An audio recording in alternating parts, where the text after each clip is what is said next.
fucking care?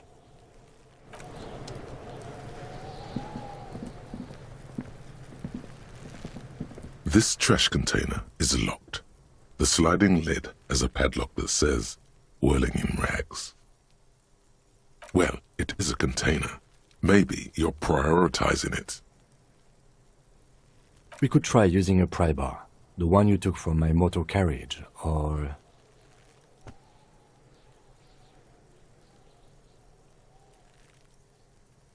Or we could ask for a key from the manager of the Whirling in Rags. He probably has one. He might also have information. This is better than the pry bar idea.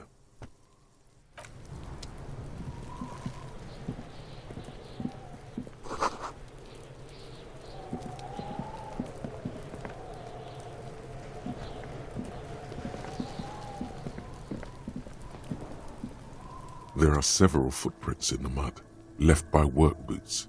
Anywhere from 6 to 12 pairs have walked here. Heavy workers' boots with reinforced toes and hobnails all over the yard. Isn't this something an industrial worker would wear? Noted.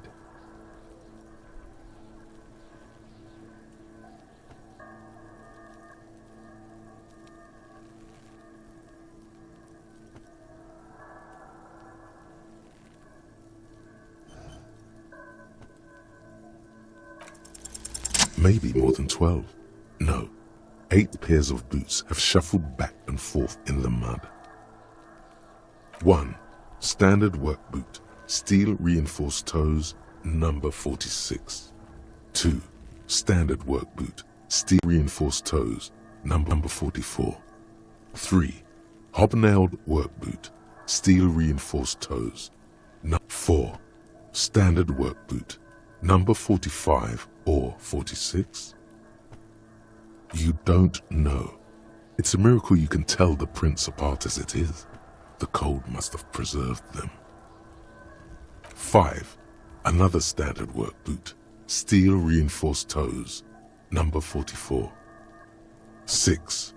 An aberration, light as air, even pace, same make of boot, but number 41. Impossible to tell. Could also have been an adolescent. The gait is undeveloped. You're not bad. It's as if the whole world darkens. Everything else has a thin film of unimportance on it, and the tracks burn in the middle of it, in a strange, beautiful way. 7. The glowing outline of a standard work boot, number 46. But the imprints are twice as deep as the others. The weight exceeds 200 kilograms. 8. And yet another standard work boot, number 44. There's an aberration in the pattern of the sole, however. The right sole is smoother, more worn. How many?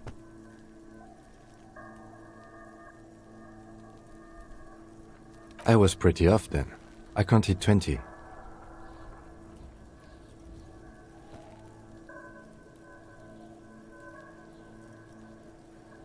I never got the hang of it.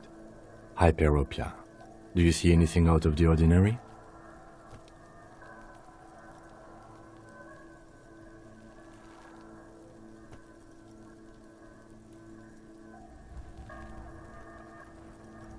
$200?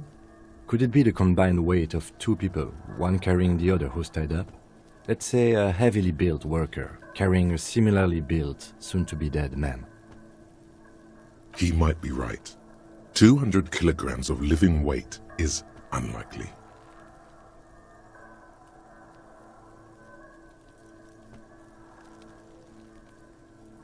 Possibly, yes. But why? Yes, they could have used a makeshift stretcher or just march him up to the gallows.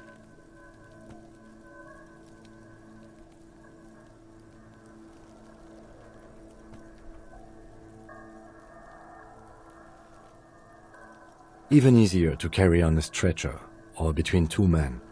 Anyway, it's for future consideration. What else can you see?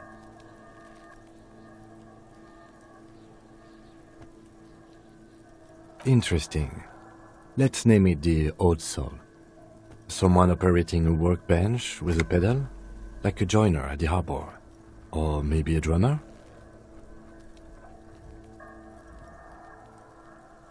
No, it's not. Forget I said it. We are not looking for a drummer.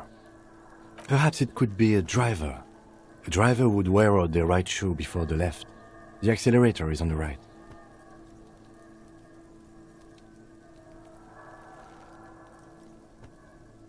He doesn't seem to hear you, looking south toward the traffic jam instead. The machines are silent. The engines are all turned off.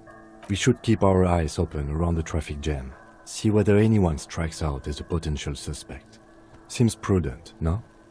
Mm-hmm. A woman or a kid?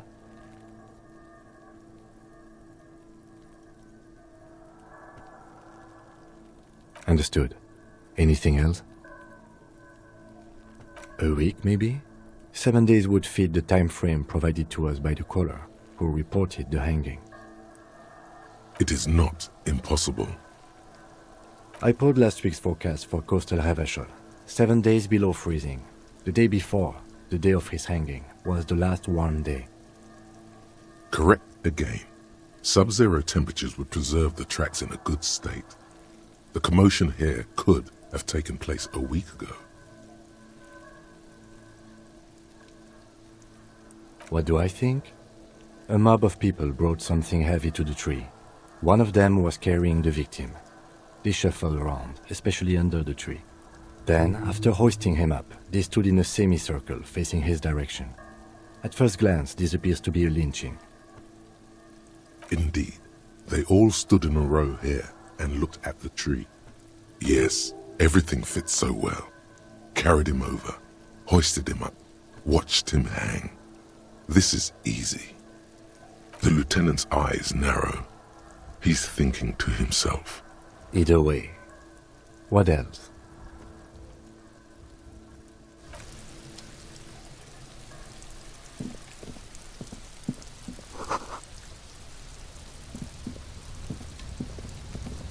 An inconspicuous pile of the roofing material, Eternite. It's nothing. Someone just left some roofing material slanted against an old shack. Glad you asked. When junior researcher Olari Tal invented Eternite in the Vartna Polytechnic Institute some 30-odd years ago, he thought it would last forever. Hence the name, Eternite. Sadly, the only lasting thing turned out to be the material's highly carcinogenic effect. Because it's nice and orderly, well-laid palette, easy on the eyes. Rhythmic pattern calms your mind. Mammals like this stuff.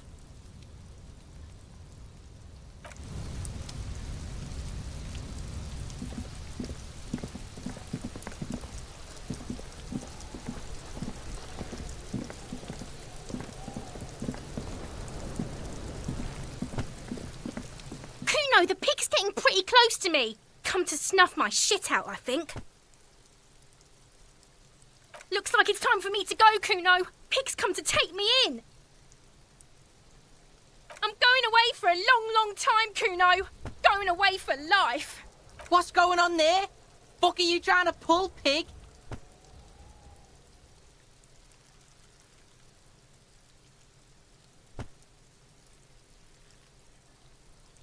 You don't want to fuck with me.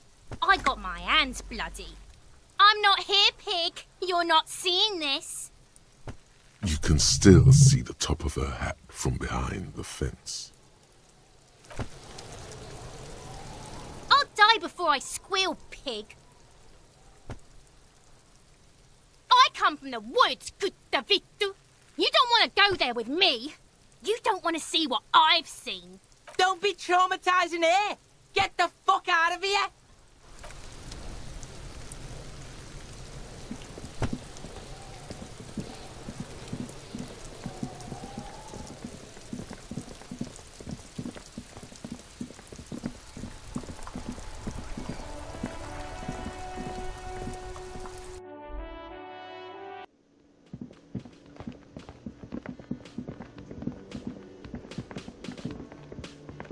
Can I help you?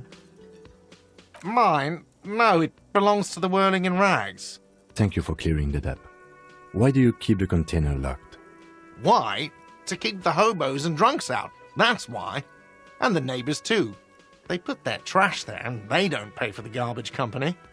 I thought as much. And are you the only party with access to the trash container? Well, yes. Us and the garbage disposal company. It seems a little callous, doesn't it? Something stirs in you.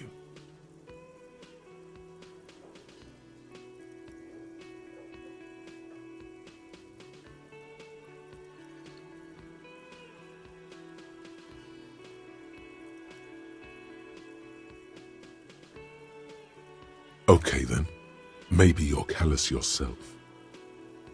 What do you need them for? It concerns the case. Please cooperate. Just bring them back once you're done, please.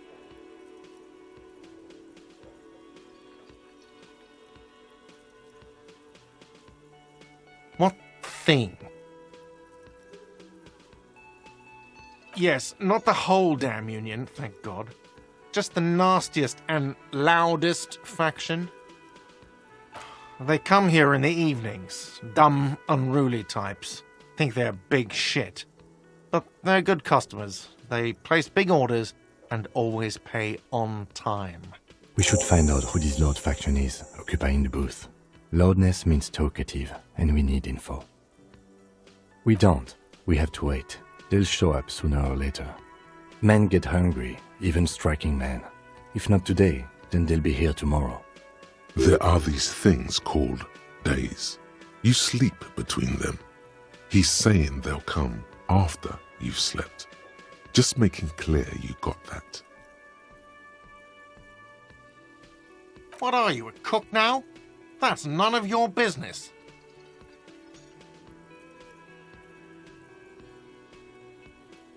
He wasn't pan-fried, he was lynched. What could the kitchen possibly have to do with... Fine, okay. The kitchen is closed until 1 p.m. because the cook is working. You can snoop around after that, if you must. What? By the way, you should come back to this thing-based questionnaire if you see anything interesting in the whirling later.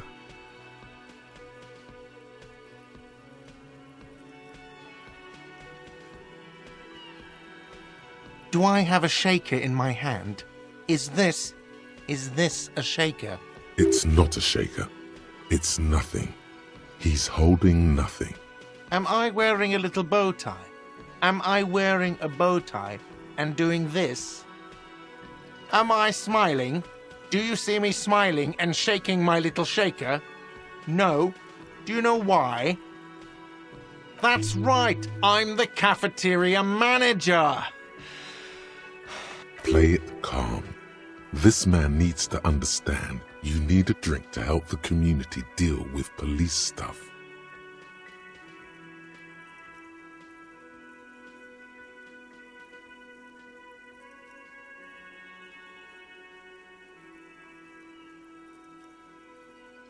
Oh, well, in that case, let me pour you a nice, big, refreshing marinella. Do you want that out of a glass or a pineapple?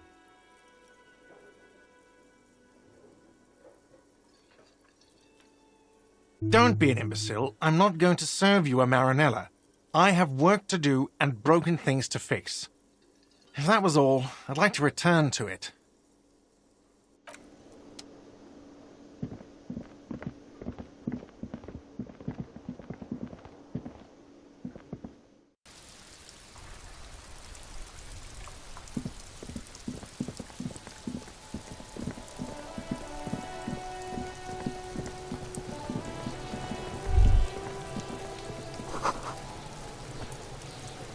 This trash container is locked. The sliding lid has a padlock that says, "Whirling in Rags." With a well-oiled crack, the lock pops open. It should now be possible to simply raise the lid. Don't. Maybe you shouldn't. Just a feeling. A warning from some part of you. The smell of rotten food rises to greet you. You see soggy cartons, dirty rags, and organic waste. We're just in time. This hasn't been emptied for over a week.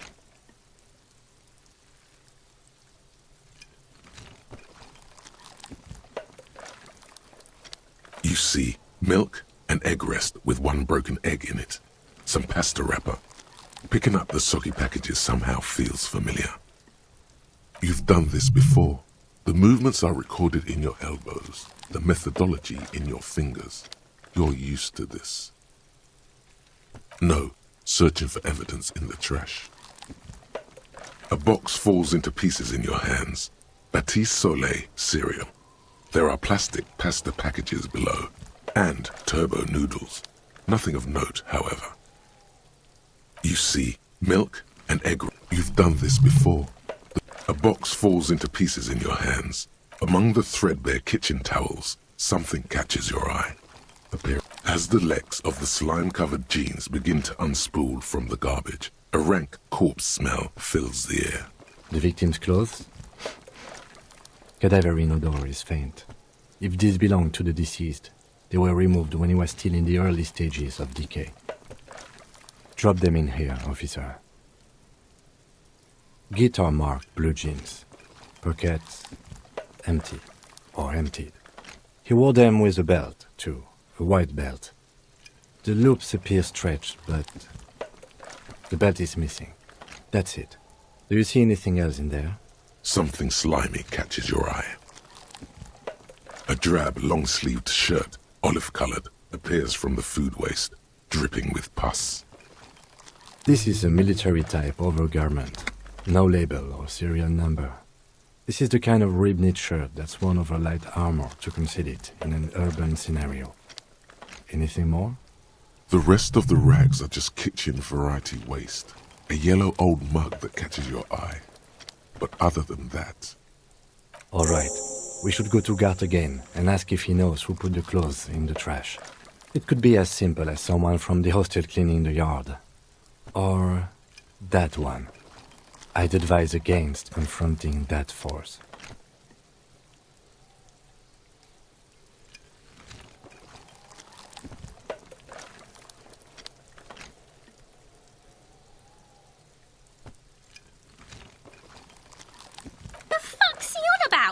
Kids! You hear that, Kuno? He thinks you're an infant or something. See? Not really. All we know is the victim's clothes are in the trash, the lid was locked, and his establishment had the key. It's just a small loose thread. The lieutenant nods, then looks back into the trash container. It's just organic waste, cold and slimy on your hands. Apple and potato peels, mostly.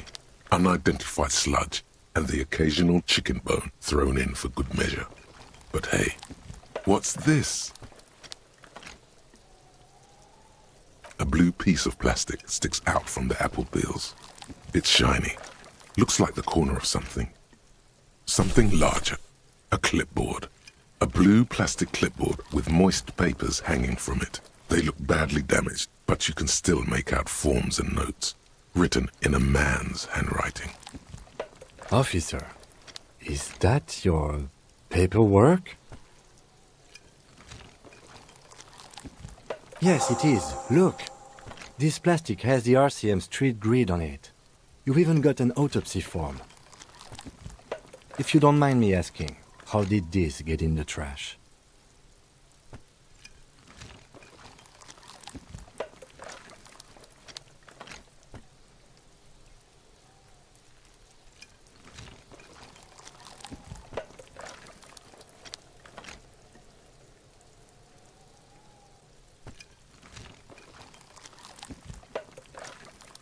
What are you talking about? Doeth thou also thorough inventories? You should take stock of your notes. Make sure it's all there. Official notes contain informants' names. If some of it has fallen into the hands of the RCM's adversaries, bloodletting may well ensue. It would also not hurt to start taking notes on the case. Now, tell me what your eagle eyes see. Or are we finished? Some items, such as the ledger you found, are interactable. Go to your inventory and select the Interact tab to read your paperwork.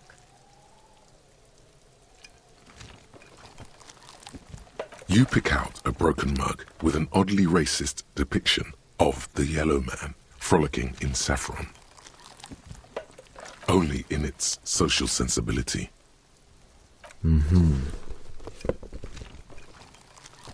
You've acquired an interactable item.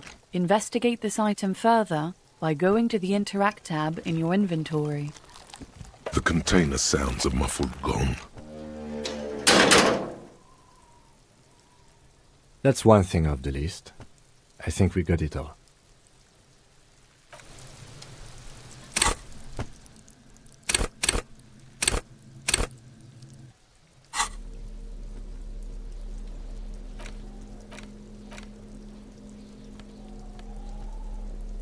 It's the ledger you found in the trash. A pitiful cabbage of white and yellow papers hanging from plastic board, barely held together by a metal clip.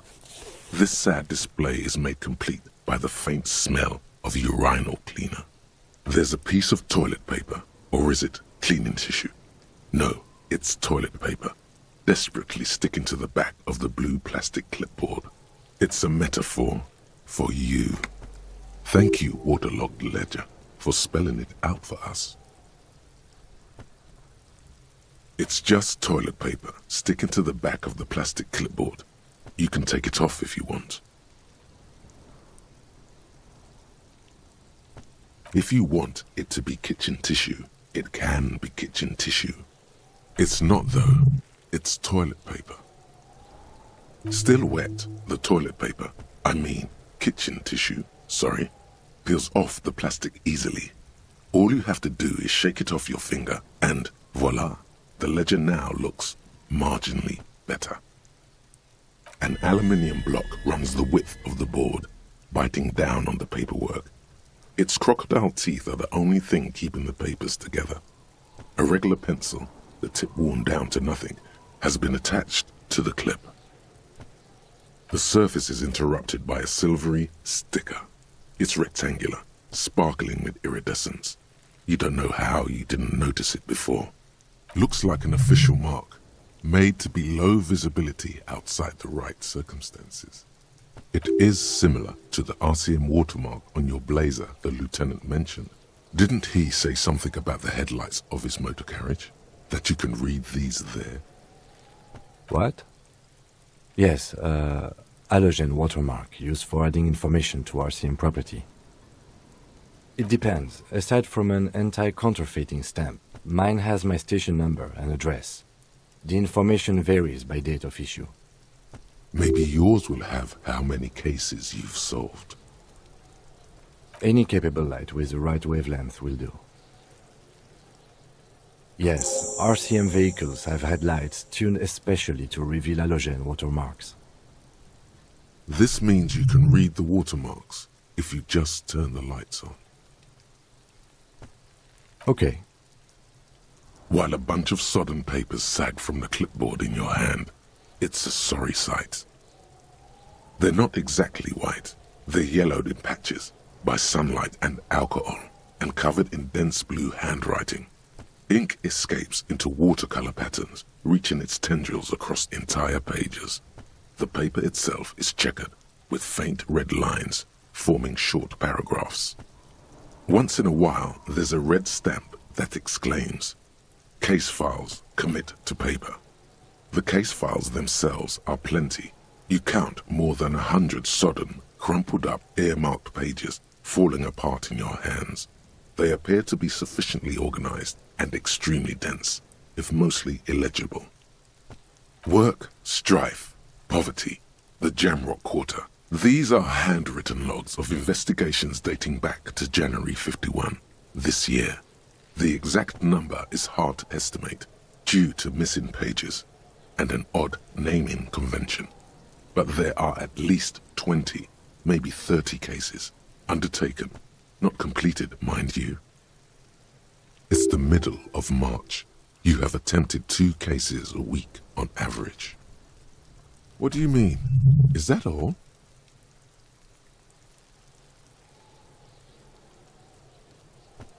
Huh?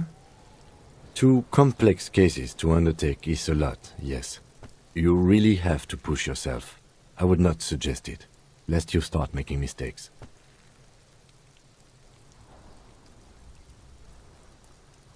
Two? That's a lot. I didn't mean to say you are making mistakes, by the way. That was presumptuous of me.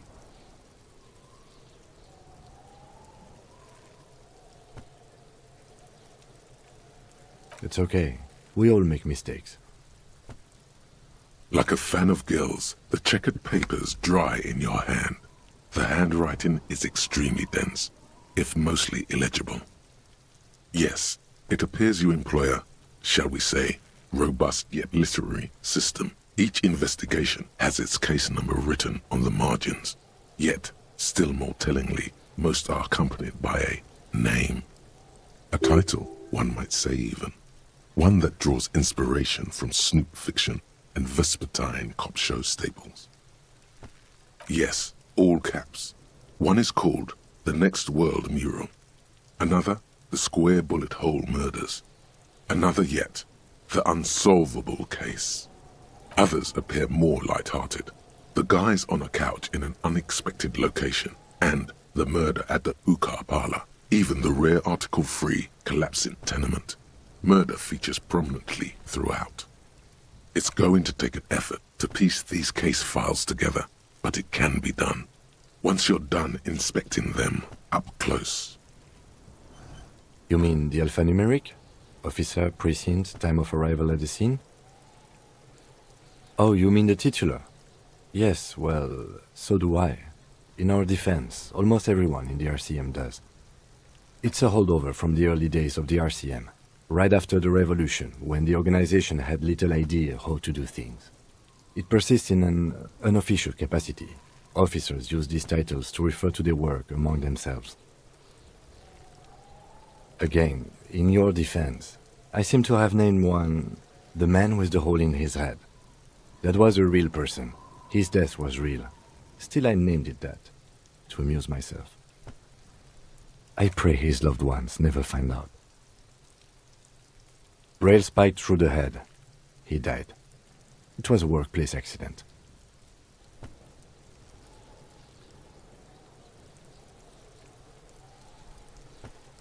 There is, for precisely one more. 15 pages near the end remain untouched by the damage. The checkered grid forms a structure of passages, breaking the case into subtasks to accomplish. Once all the tasks are accomplished, the case is complete.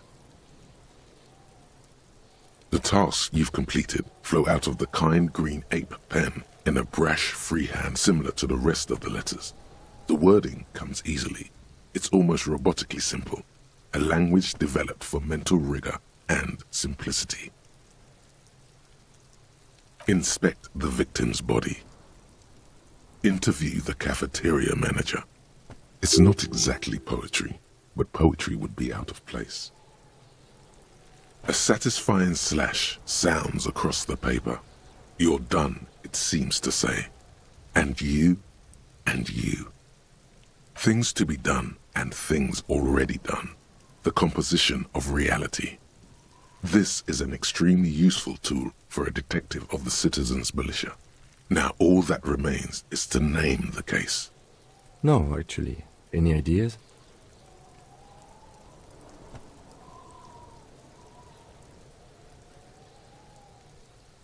Great. That's great. That's actually what I was thinking too. The Hanged Man. Good, strong name. We have a very good name for the case now. I'm going to start calling it the Hanged Man. It's good we sorted this out. The notebook is annual.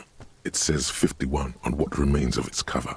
A molten strap of cardboard. Everything prior to this must have belonged to a previous volume. In short, there was more.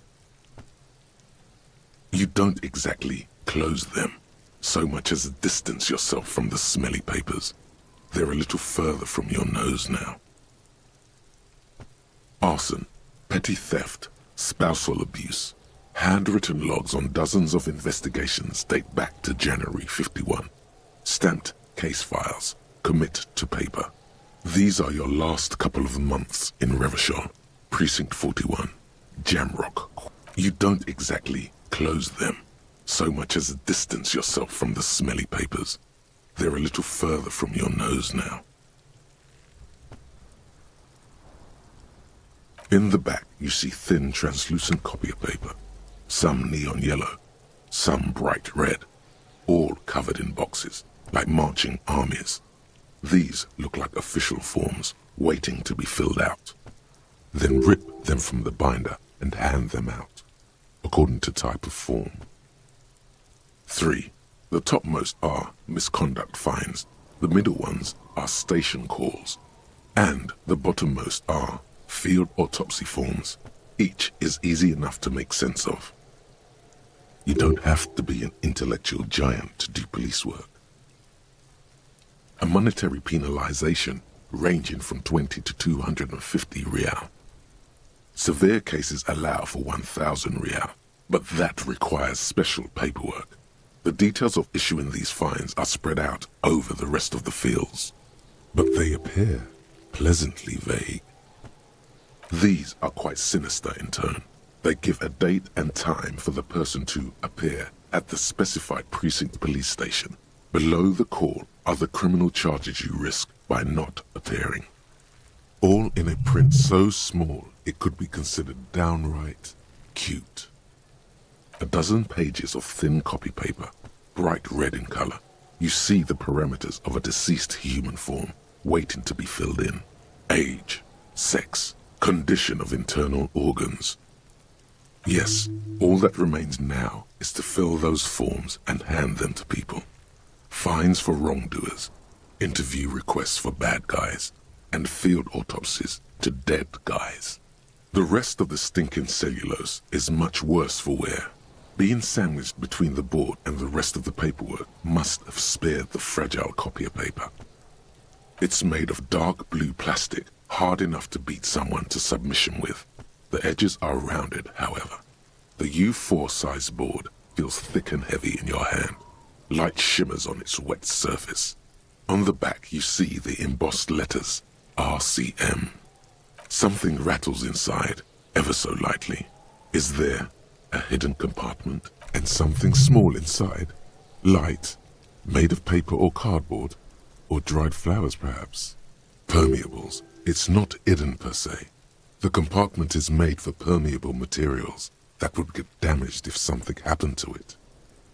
The plastic shimmers like lapis lazuli, but it is not see-through. You cannot see to its center. With your hands, U4-sized pages hang from the clip screwed to the top of the board. The acidic stench of rotting food is rubbed off on the cellulose. It now forms the base of the experience. This base surrounded by a faint air of spoiled meat, the stuff of death itself, and then sprinkled liberally with the citrus zest of toilet cleaner.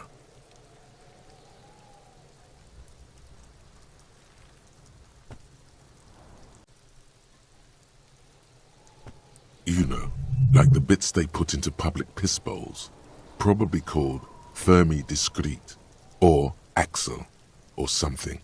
At some point in its journey, the ledger has seen the inside of a public toilet. Which? You're not sure you smelled this one yet. Or worse, you have the nagging feeling you might have missed it.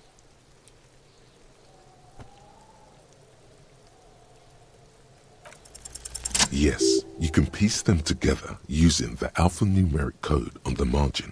It always begins with HDB 41, then date of initialization and time of arrival on the scene, followed by the title. For example, HDB 41120111700, the Next World Mural. Why yes, your precinct number is 41. Every last alphanumeric in the files begins with it. And these are your case files. It's safe to say HDB are your initials.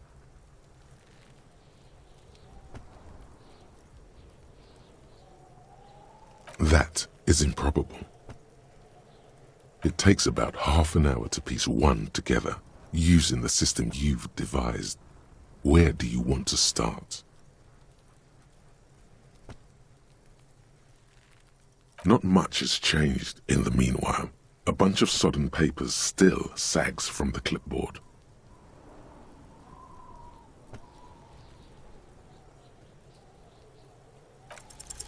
Is not what you end up doing.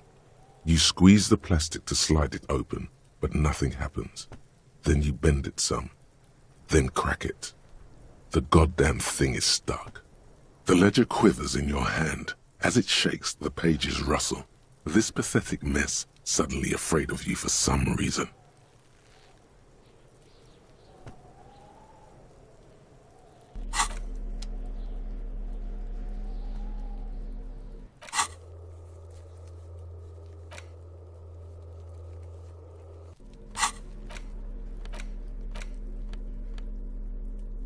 It's just a racist mug. What's there to read here? Not much. Oh boy, here we go. What are you going to say about a broken, tossed-away mug that you dug out of the garbage?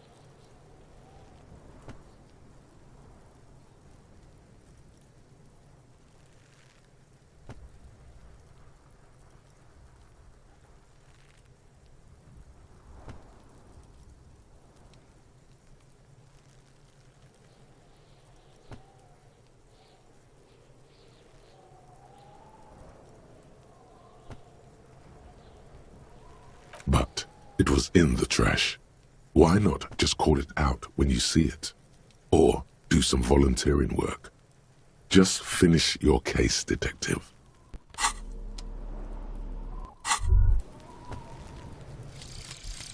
Guillaume Le Million. Bad news. Guillaume Le Million did not become a cop. In 1938, he went on a tour to the Sinyao province in Safre, where he died of autoerotic asphyxiation. His body was found hanging from a decorative dragon tree in his junior suite, amid drug paraphernalia, unwholesome objects, and the Sylvia Trainer single, Wonderland, skipping in the background. And yes, you can take this as a metaphor for Revachol in the 30s, and also as a warning.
Fuck does Kuno care?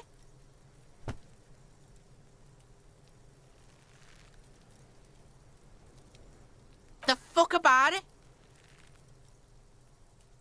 Your test. Get lost, Kuno.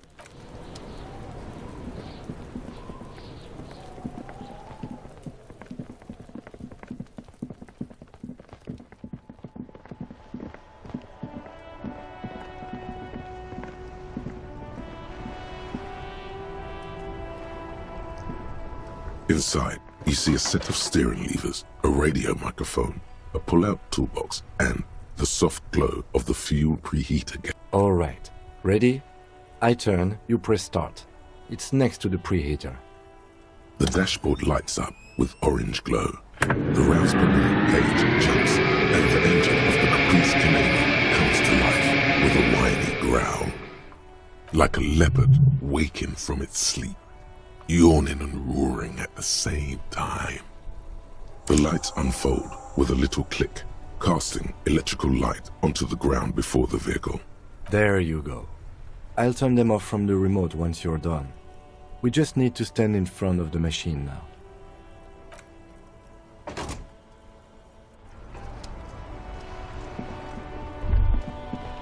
As you hold your ledger's clip under the headlamp, an iridescent hologram appears. A street grid and the veins of a great river. There she is. Revachol West. Around the borders of the watermark are dozens, no, hundreds of micro-perforations. The rectangular watermark is overlaid with the logo of the RCM, and yet the major arteries of Revachol are all recognizable. They shimmer in the Kanema's headlights. Let me see. Right here.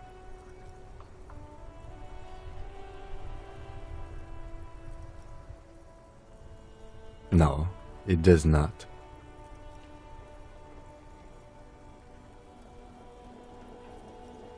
There are many of them, and they are divided into 3 separate rows. The first row has 18 dots. Not bad for what? You don't even know what it means yet. The next is the longest.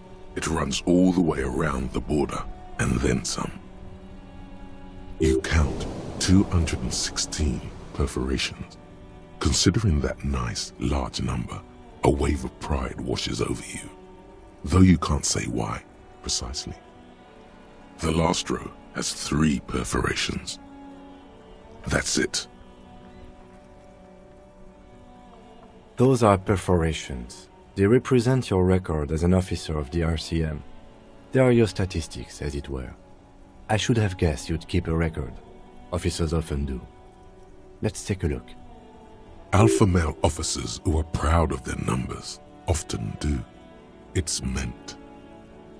The first row represents your years of service. 18 years. Okay, not bad at all. What did you do before you volunteered?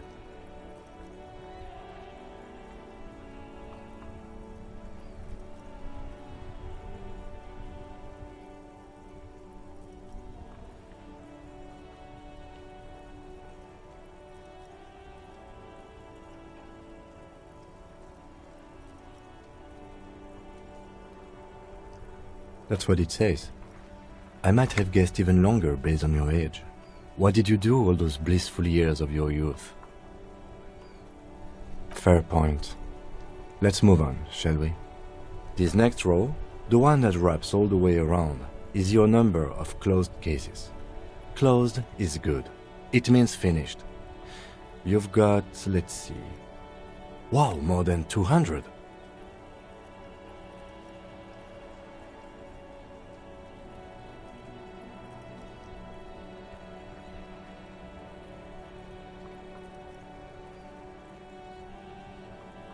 It's quite a lot, even for someone who's been on the force for nearly 2 decades. Usually, clearing more than 10 cases a year puts you in the 90th percentile of all RCM officers.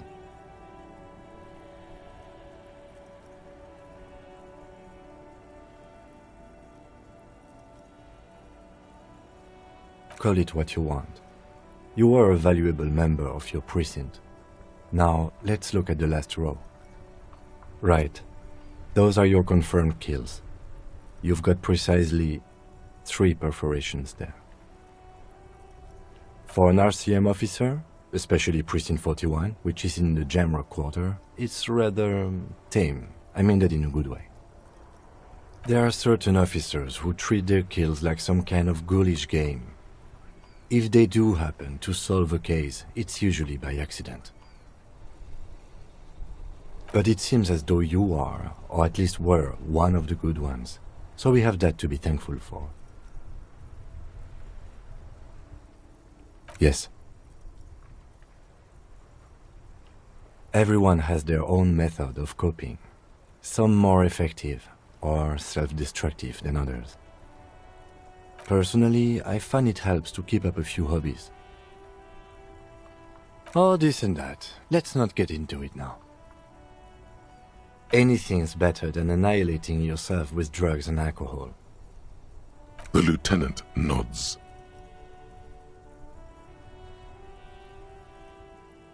Right. I'll go turn off the lights. You can now see your statistics on your journal page, to the right of the task description.